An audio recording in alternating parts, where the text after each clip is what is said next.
وحده فيشه اتاخدت في ايام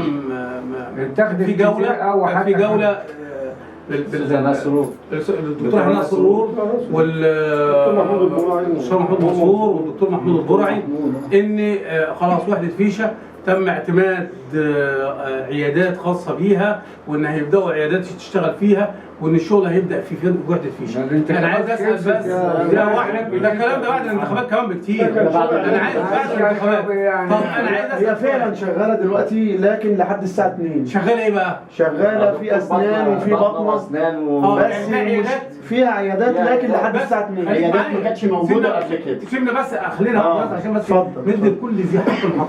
يعني انا موضوع النبطشي ده مش بحكم حد او مش حد يقطع دي واحده يا عم عزت بس هريحك والله هريحك. انما بتكلم على العيادات اللي هم تم الاعلان عنها. هل تم فعلا افتتاح عيادات في وحده فيشه فيها عيادات خارجيه شغاله الصبح لحد الساعه 2 بعد الساعه 2 العيادات المستشفى بتغلق تماما وما فيهاش اي حاجه ما فيهاش ما فيهاش دكتور ممرضه ولا حاجه. يعني ده اللي انا مش عايز فاحنا بنقول ايه ان انت احسن من غيركم يا عم عز. لا ما تحسن من غيركم بالنهار ممكن بس احنا ما عندناش حتى عربيه اسعاف لو حد تعب. يعني المفروض وحده فيها اصلا تشيل 500 عربيه اسعاف. حتى لو في عربيه اسعاف يا عم الامهات ولعت. انا عايز لو واحد تعب يلحق يروح بس. خلينا هنا الامهات ولعت. احنا بنتكلم ان فعلا العيادات اشتغلت في وحده فيشه. دي شغاله عياده بطنه وعياده اسنان وعياده ايه تاني؟ وعياده نساء يعني في وجلديه. هي المستشفى شغاله بالنهار للساعه 2. طيب انا بقول ان هو بس ايه توفير دي ما كانتش موجوده. يروح لو واحد تعب بالليل ما يقعدش. لا واحده بس يا عم عزت الله يرضى عليك. احنا فاضل ايه بس؟ ان يبقى فيها دكتور نبطشي بس بالليل. اعتقد ان هي ديت من رابع المستحيلات في مركز البابور في العجز الصارخ للاطباء. فانتوا تحمدوا ربنا ان عندكم. طب عربيه اسعاف ممكن. بالنسبه للطريق المكسر بتاع كفر بوش. طيب نرجع خلصنا بس الوحده نخلص الوحده الصحيه. احنا احسن من غيرنا كده. لا احنا بنتكلم عن الوحده الصحيه في ايه؟ يعني ان احنا دلوقتي كعيادات داخليه الصبح عيادات خارجيه الصبح. اعتقد العيادات دي يعني هو ممكن المواطن يستغنى عنها ولكن احنا بنقول هي كويسه جدا وميزه. ولكن احنا بنطالب العيا ما بيجيش الا بالليل. انا بتكلم على الظروف. لو واحد حصل له ظروف وجاله مغص كلوي سمن عمل انكسر يعمل ايه بالليل؟ يتصرف ازاي؟ والباجور عزل. تمام. بنقعد نلف بيه من الباجور لسيرسل هنا ما حدش يقدره اصلا. تمام. الا واحد بقى نقعد نخبط على الدكتور بالليل يا دكتور معلش عشان خاطرنا. تمام. يخاف الدكتور بيخاف. طب الناس طب ما يجي المستشفى ايه؟ يا عم يجيبوا احنا بنطالب فعلا في حاجه برضك. احنا بنرحب بالاستاذ الاول بس اهلا وسهلا بيك. اهلا وسهلا محمد. اهلا وسهلا بيك. الصحفي والتلفزيون الله يخليك. وطبعا احنا يعني موضوع الوحده الصحيه احنا بنتكلم في نقطه برضك. اتفضل. هو فعلا 4 اكتوبر الشمال ده خليل بيقول شغالين بس هنا اعتاد على البلد ان محدش بيروح. يعني معظم الناس كانت جايه منين؟ احنا قدام الصيدليه جايه من تلوان في مركز طب، جايه منين من السرويين في وحده صحيه وما فيش اللي بيروح ما بلاقيش حد. ايه الفايده ان المكتب موجود والممرضه قاعده في الشمس والدكتور ما جاش. واخد بال حضرتك قسم من القسم شغال. تمام. اقسم بالله الصيدليه بيني وبينها متر. يعني انا بيت اهو الصيدليه لما اقدر اخش كده. كل واحده جايه من نوع بقى نظام جديد بقى الضغط عن كل حد ماشي في الشارع دي طبيعتي. تمام. بالك اللي كان كشفه في تلوان انا كشفه في السر مركز انا كشفه في تلوان. دي اللي مفيش حد من ده حاجه طبعا. وخلي بالك ده مركز خاص مش ايوه شغال نصر فينا عليه. انما الوحده الصحيه عندنا دي ازمه كبيره جدا. صح. يعني مش على فكره هو مش عندكم بس ده على مستوى مركز البحور كله.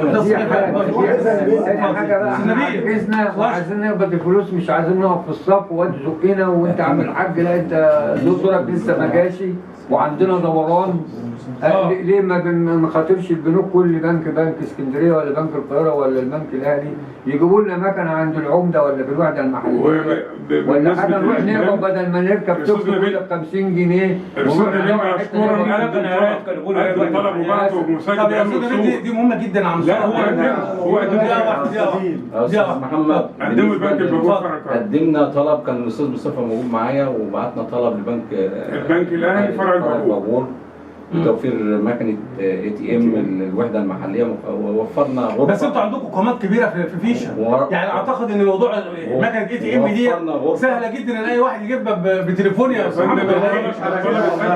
بص انت بتسعى فيها بس ما بتكملش للاخر. بص يعني ليه بقى يا استاذ محمد؟ في تقاعس من البنك بالنسبه للمسألة هو تم اعتمادها الفيشه، بس هي موقف دور، بتاخد دور بس مش اكتر. ده كرة الموضوع ركبت 2 يعني هاد بقى مقدمين من زمان ومش من زمان والله ولا حاجه، بس عندهم ناس سعوا في الموضوع يعني ناس مكانتين مش مكنه واحده. يا استاذ محمد قدم الطلب وموفر لهم المكان. اتفضل يا صاحبي. والمكان مؤمن. اتفضل. هو في برضه حاجه برضه من ضمن الحاجات اللي احنا بنتكلم برضه عليها، الطريق بتاع كفر الباجور كفر سنجال في فيشه السر. معلش احنا كل ما بنتكلم على هذا الطريق بيقول لك ايه، اصل لسه البنيه التحتيه ما خلصتش. ماشي شكرا، البنيه لسه التحتيه ما خلصتش، فخلاص يعني ايه هنستنى البنيه التحتيه، هل سنه سنتين ثلاثه اربعه؟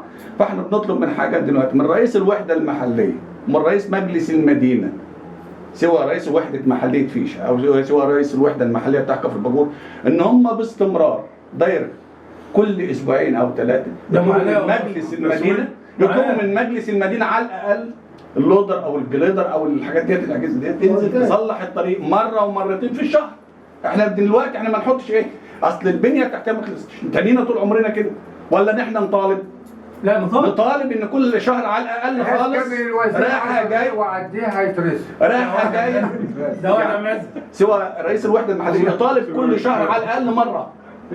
اما يمشي الجليدر على الطريق دي مره ومرتين وثلاثه يبقى صالح للاستخدام، هيبقى صالح للاستخدام.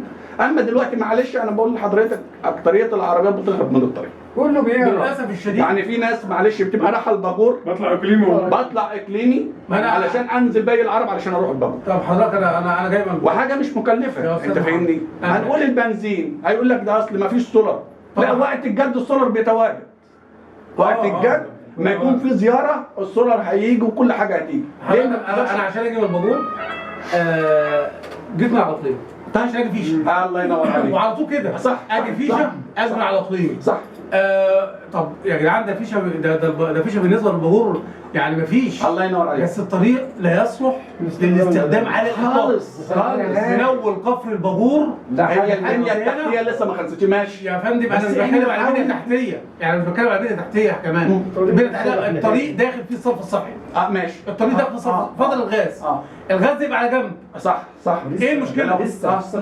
في بعض الاماكن بس يا استاذ نبيل يعني اعتقد ان هو حتى لما جه قبل الانتخابات قالوا ده هيخش فيه سن وبتاع ويتعمل، ولا كان في احد المرشحين قال ان انا هعمله ولا بتاع، فوجئنا ان الموضوع وقف برضه. صح صح. هو انتوا بتعذبوا الناس؟ صح. يعني انا عايز اعرف اللي جاي فيشه ده من الطريق ده بيجي ازاي؟ وانتوا وفيشه والموضوع فيشه معلش يا محمد دقيقه واحده، وفيشه كلها قامات. يعني انا رجال فيشه دولت من السمع والبصر على مستوى محافظه المنوفيه، مش حد من الناس مش سهل، ولكن طريقهم لا يصلح فعلا. صح. طريق من اول كفر الباجور من عند محطه الكهرباء، يبقى من عند محطه الكهرباء. يا واحد يا عم عزت بس بعد اذنك، لا يا عم عزت عندنا قامات قد الدنيا كلها. لا عندنا قامات قد الدنيا كلها. انا بس يا استاذ محمد عزت يعني اتكلم في قضيه الطريق ده، لان انا فعلا انا موجوع منه.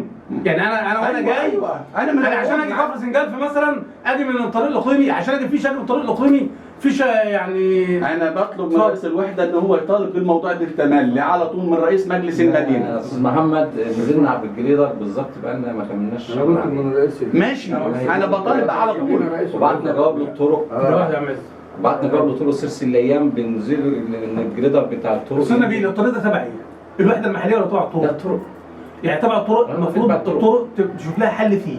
يعني اعتقد في حاجه اسمها رد الشيء لاصله، حتى لو اترصف وجت شركه الغاز تفحت هتدفع فلوس رد الشيء لاصله. طب احنا مستنيين ايه على الطريق ده اهو؟ بعض المشاريع بالاخص الطريق ده يا فندم، ده الطريق ده مشروع كفر السنجال في الصرف بتاع كفر السنجال لسه ما يتم انتهاء منه رد الشيء لاصله عشان في شغل عليه. اللي هي يا ترك- فندم الطريق دي متبهدل من ايام صرف الصحي تحت كفر من ايام طريق كفر الباجور، من ايام ما كان يعني بقاله 7 سنين 8 سنين. بقاله 8 سنين كده. ما هو- وبعدين بالاخص ان ده طريق يا واحده يا عم عزت نخلص الموضوع ده. الطريق دوت اصلا مشكلته ان هو يعني بيربط طريق مصر منوف، طريق مصر منوف ده، وبيربط الطريق الباجور قناطر، الباجور قناطر، فبالتالي هو رابط بين طريقين حيويين جدا. ايوه وبيقع عليه قرى كتير جدا، يعني اول كفر الباجور لسنجال، في كفر سنجال هو سوريان لكفر فيشه هو سوريان شريان منطقة كبيرة جدا جدا. صح. أنا لسه أعرف المسؤولين ساكتين عن الطريق ده ليه؟ لو رد الشيء لأصله يتعمل ويترد الشيء لأصله تاني. أنا رد الشيء لأصله في ملايين موجودة في مجلس مدينة الباجور، لو رد الشيء لأصله ما اتصرفتش. يحوشوها. فمعلش اعملوا الطريق وبعدين شركة الغاز لما تيجي تبحث تدفع رد الشيء يا عم لأصله مش عايز وتعمله. غاز. الصرف الصحي مش عايز الصرف غاز. الصحي لما بيجي يعمل وبيفحت بيدفع رد الشيء لأصله. طب يعني ليه العذاب اللي الناس واقعه فيه في الموضوع ده؟ سبحان الله. انت من وجهه نظرك كده ايه السر في القصه؟ والله انا وجهه نظري برضو يعني معلش هاي عدم متابعه. يعني اقول لحضرتك حاجه تانية برضو، في حاجه تانية. انا كلام هنا هيئه الطرق يعني هقول لحضرتك حاجه تانية. في الصرف بيقام في قريه فيشه دلوقتي. تمام. في لجنه اتخصصت في الاول خالص بان هي تتابع موضوع الصرف ده. الصرف ده كل مدى ايه يعني يحصل وقف، يقول لك اصل الشيك ما جاش. احنا اتكلمنا احنا فيها بس لا ده انا هقول لك على نقطه ثانيه، لا ده انا هقول لك على نقطه ثانيه بعد اذن حضرتك. اتفضل.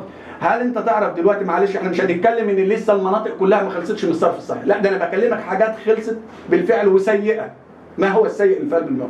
الاماكن اللي خلصت في قلب البلد وخلصانه، الغطيان اللي موجوده دلوقتي في قلب البيارات للاسف بتتكسر.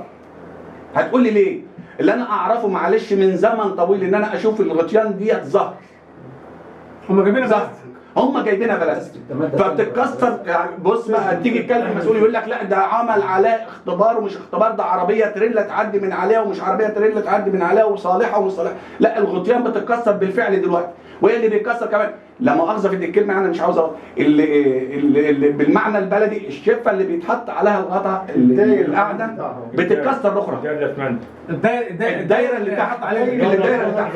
يعني معلش في غطا كان متكسر والايه واللي تحته الشفه اللي تحت اللي هي بتشيل الغطا ديت انكسرت، فجابوا الغطا حطوه يوم واحد ولقيت الغطا برضه انكسر وقع. الطوق نفسه باظ. تمام. الطوق نفسه اللي بيتحط على الله ينور عليك باظ. انت فاهمني؟ بس برضه يعني وتيجي تتكلم برضه على النقطه دي تقول يا جماعه ازاي الغطا ده بيجي بالطريقه دي؟ يقول لك اصل ايه لو جبناها زهر زي زمان الزهر بينسرق. طب وانت هتعيشني بعد كده ان كل يومين كل غطا قدام كل واحد ينكسر اروح اقعد اجري ورا الشركه واقعد الغطا انكسر يا جماعه؟ طب ويقعد يسالوني غير الكوارث كمان، غير الكوارث وغير الكوارث حد يقع فيه عيل يقع فيه بتاع. ده على ما يكملوه اللي اتعمل احنا بنتكلم كمان على اللي اتعمل. لو الغطيان اتكسرت على ما يكملوه هيكون باظ. الله ينور. احنا بنتكلم على اللي اتعمل، هيكون بنتكلم على واتملى مواويل كبيره يعني. برضه في موضوع موضوع الصرف ده نكمل فيه برضه يا استاذ محمد. عندك فيه موضوع ان شاء الله. لا انا كنت بتكلم بس على الملحوظه بتاعت الغطيان دي.